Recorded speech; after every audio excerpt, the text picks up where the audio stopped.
ورحمۃ اللہ وبرکاتہ۔ آج میں نے فیس بک پہ سید تنویر ہاشمی صاحب کی تقریر سنی، جو احمد رضا خان کے عرس کے موقع پہ انہوں نے سنیوں کے اتحاد و اتفاق کی بات کی۔ پہلے تو میں اپنا ایڈریس بتا دوں، میں کچھوچا شریف کا رہنے والا ہوں۔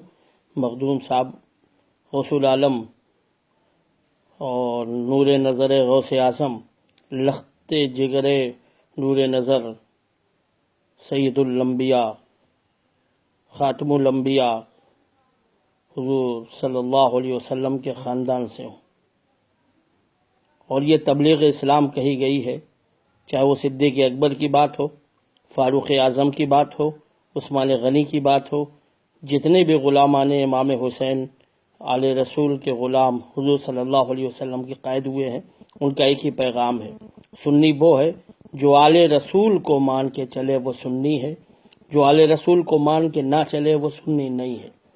آپ نے اتحاد و اتفاق کی بات کی۔ آج اسلام کی بنیاد، اسلام کی ابتدا آل محمد سے تھی اور انشاءاللہ آل محمد سے رہے گی۔ کبھی آپ نے خواجہ غریب نواز کی بارگاہ میں جو عرس ہوتا ہے، خواجہ صاحب کا عرس ہوتا ہے، اس دوران آپ نے یہ باتیں کبھی نہیں کی۔ حضور غوث العالم سلطان سید اشرف جہانگیر سمنانی رضی اللہ تعالیٰ عنہ کے عرس میں ہوا، یہ بات آپ نے نہیں کی۔ غوث اعظم کا عرس منایا جاتا ہے، یہ آل رسول کا عرس منایا جاتا ہے، اس میں تو آپ نے باتیں نہیں کی، اتحاد و اتفاق کی۔ آپ کے آقا، آپ نے یہ الفاظ ادا کیے کہ آپ کے آقا و مولا اور جو جتنی بھی باتیں ہیں، اتفاق عرس احمد رضا خان بریلی خان کے عرس میں آپ یہ پیغام دے رہے ہیں۔ بڑے افسوس کی بات ہے، کہیں آل رسول کے عرس میں یہ پیغام دیا ہوتا، غوث اعظم کے عرس میں پیغام دیا ہوتا۔ یہ پیغام آل رسول کا پیغام، یہ پیغام آل رسول کا نہیں ہے، یہ رسول کا پیغام ہے کہ جو میرے نبی کی اولاد سے محبت رکھ کے مرتا ہے وہ جنتی ہو کے مرتا ہے۔ اب افسوس کی بات ہے، آقا ان کو کہہ رہے ہیں جس کا دور دور سے کوئی تعلق نہیں۔ عاشق آل رسول صدیق اکبر تھے، عاشق آل رسول عثمان غنی تھے، عاشق آل رسول حضرت ابو ہریرہ تھے، حضرت ہانی تھے۔ ایسے لوگوں کے بارے میں ان لوگوں نے اسلام پھیلایا جو ہمیشہ کہتے رہے کہ ہم آل رسول کے غلام ہیں اور قیامت تک آل رسول کے غلام رہیں گے۔ اپنا نام نہیں کیا، اپنا نمود انہوں نے روشن نہیں کیا، اپنے بچوں کا نام روشن نہیں کیا۔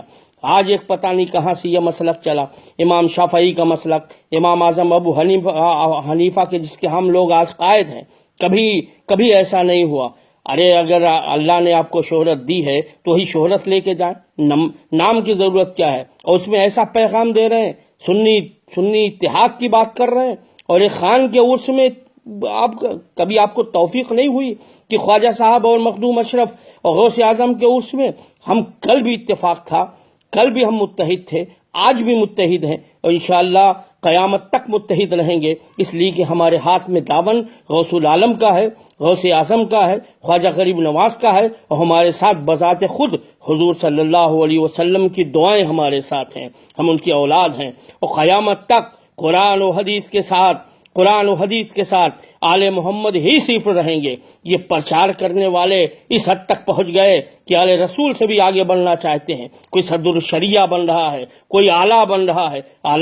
آلہ جسے خدا بنائے وہ ہے، کسی انسان کے پرچار کرنے سے آلہ نہیں ہوتا۔ آپ کا غلامی کا شرب بھی حاصل نہیں ہے، کسی نے آپ کو سند بھی نہیں دی ہے۔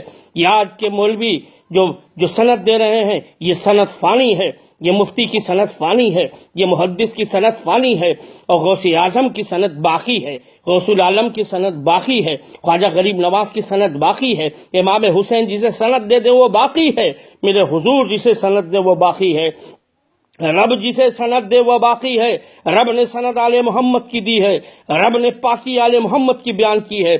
پوری دنیا کو وہ یہ پیغام دینا چاہتا ہوں، اگر اسلام پہ رہنا چاہتے ہو، اگر سنی رہ کر مرنا چاہتے ہو، مرتے وقت اگر سنی ہے، اگر آپ جب تک کہ آل محمد کی محبت نہیں ہے وہ سنی نہیں ہے۔ تمہیں پرچار کرنا چاہیے آل محمد کا، تمہیں پرچار کرنا چاہیے آل رسول کا، خواجہ صاحب کا پرچار کرنا چاہیے، جنہوں نے پوری زندگی زندگی 96 لاکھ کافروں سے مسلمان بنایا، پوری زندگی اپنا گھر بار چھوڑ دیا، رسول عالم نے گھر بار چھوڑ دیا، ان کی بات کر رہے ہیں۔ یہ 4 دن کے لوگ، یہ مولوی مولانا، انہیں اپنے میرے ایک ہی شعر میں کافی ہے جسے ہو خود نہ پتا اپنی راہ منزل کا، وہ مجھ کو راہ دکھائے یقین نہیں آتا۔ یہ کتاب لکھنے والے، یہ کتاب الماریوں کی ضرورت ہے، کتاب الماری میں رکھے تو چلتا ہے، کتاب باکس میں رکھے تو چلتا ہے، کتاب الماریوں کی زینت تو ہے قرآن، کتابیں ہیں الماریوں کی زینت،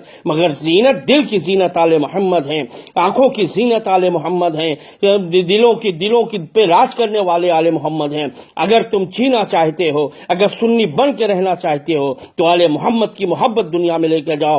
نبی صلی اللہ علیہ وسلم فرماتے ہیں، جس نے میرے آل سے محبت کی اس نے مجھ سے محبت کی، جس نے مجھ سے محبت کی اس نے خدا سے محبت کی، جس نے خدا سے محبت کی اس کا ٹھکانہ جنت ہے۔ جنت پانے کے لیے ہمیں مولوی کی ضرورت نہیں ہے، ہمیں کتاب کی ضرورت نہیں ہے، ہمیں کتاب والے کی ضرورت ہے، ہمیں حضور کی محبت کی ضرورت ہے۔ محبت رسول کوئی یہ سلسلے کی ضرورت نہیں، سلسلہ آل محمد کا سلسلہ ہے، جو کل بھی تھا اور آج بھی ہے، انشاءاللہ قیامت تک رہے گا۔ سلسلہ بنانا ہوتا تو فاروق اعظم بناتے، سلسلہ بنانا ہوتا تو صدیق اکبر بناتے، فاروق اعظم بناتے، جن کو حق ہے، جن کے بارے میں علماء فرماتے ہیں، محدثین فرماتے ہیں، بعد الانبیاء بالتحقیق امیر المومنین ابو بکر صدیق رضی اللہ تعالیٰ عنہ۔ اگر کسی کے بعد، اگر کوئی نبی کے بعد اگر درجہ ہے تو صدیق اکبر کا ہے، فاروق اعظم کا ہے، عثمان غنی کا ہے۔ انہوں نے کہہ دیا کہ ہمارے بیٹے بھی غلام ہیں، سلسلہ صرف حسین کا ہے، سلسلہ صرف علی کا ہے۔ آئے لوگوں، اگر تمہیں اسلام پہ جینا ہے، اسلام پہ مرنا ہے تو صرف آل رسول کی محبت ہے۔ آل رسول کے سر کو تاج بنا لو، تاج اگر کوئی ہے آل محمد ہے، سر کا تاج کوئی ہے آل محمد ہے، دین کا تاج ہے تو آل محمد ہے۔ پوری دنیا کو میں یہ پیغام دینا چاہتا ہوں، وہ سنی نہیں جو آل محمد کا پرچار نہ کرے، وہ سنی نہیں ہے جو آل نبی کا پرچار نہ کرے، آل نبی کی تعریف کرے۔ صد افسوس ہے تمہیں کہ ایک خان کے عرس میں تم آل محمد کی اتحاد کی بات کرتے ہو۔ آل محمد کی محفل میں رہ کر اتحاد کی بات کرو تو چل سکتا ہے، مگر ایک خان کے عرس میں آل محمد کی بات کرو تو نہیں چل سکتا۔ واقعی اگر مرنا ہے، خدا کے ہاں جواب دینا ہے تو پیغام اہل بیت کو عام کرو، پیغام اہل بیت کو عام کرو، پیغام آل رسول کو عام کرو۔ وآخر دعوانا الحمدللہ رب العالمین۔